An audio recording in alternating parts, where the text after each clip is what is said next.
Hello explorers, welcome back to English Explorers with Riddhima. Today we'll dive deep into interrogative pronouns. These little words help us ask questions, gather information, and most importantly, communicate more effectively. So let's get started. First thing first, what exactly are interrogative pronouns? As the name suggests, interrogative comes from the word interrogate, which means to ask or inquire. So, interrogative pronouns are simply pronouns used to ask questions. They are an essential part of English grammar, allowing us to get information about people, things, or choices. The most common interrogative pronouns in English are who, whom, whose, which, and what. Now, let's break these down in detail so you can use them with confidence. Who is perhaps the most familiar of all interrogative pronouns? We use who when we want to ask about a person, specifically the subject of a sentence, the one performing the action. Here's how it works in real life situations. Who is your favorite author? Who won the match last night? In these examples, you are asking about the person who is doing something. Now, let's tackle whom.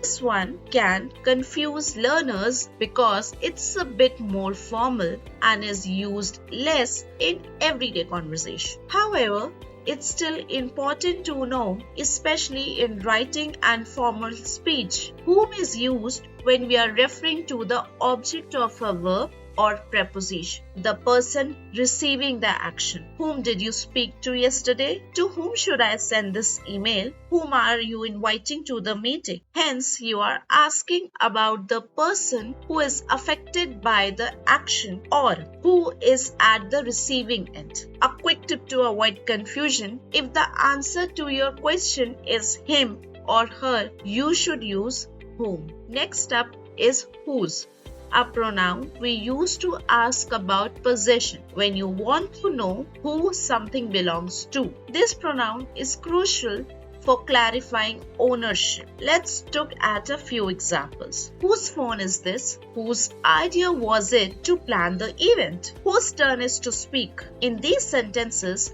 you are asking who is responsible for the phone, the idea, or the action. Simple, alright? Who is all about figuring about the owner of something. Now, let's move on to which. We use which when we are presented with options or choices, and we need to specify one out of a limited number of things or people. For example, which movie do you want to watch?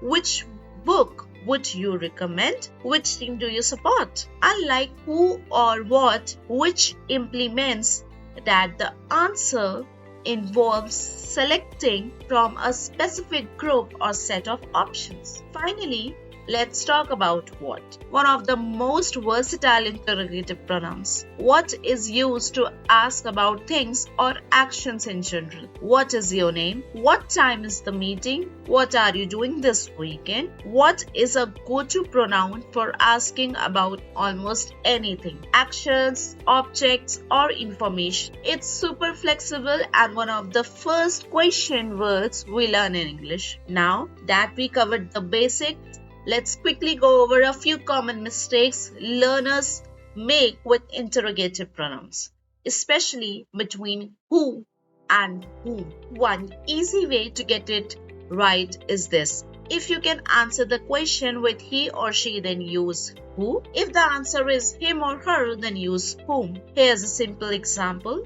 Who called you yesterday? Answer, he called me. Whom did you invite to the dinner? Answer, I invited him. Remember, who is the person doing the action and whom is for the person receiving it. Great job, explorers. You have now mastered interrogative pronouns and can use them to ask clear and effective questions. I encourage you to start using these in your daily conversations. Want to test your knowledge? Comment below with a question using one of these interrogative pronouns and I will definitely gonna respond to you. And as always, don't forget to like this video, share it with your friends and subscribe to English Explorers with Riddhima so you never miss out on our latest lessons. Let's continue exploring the English language together.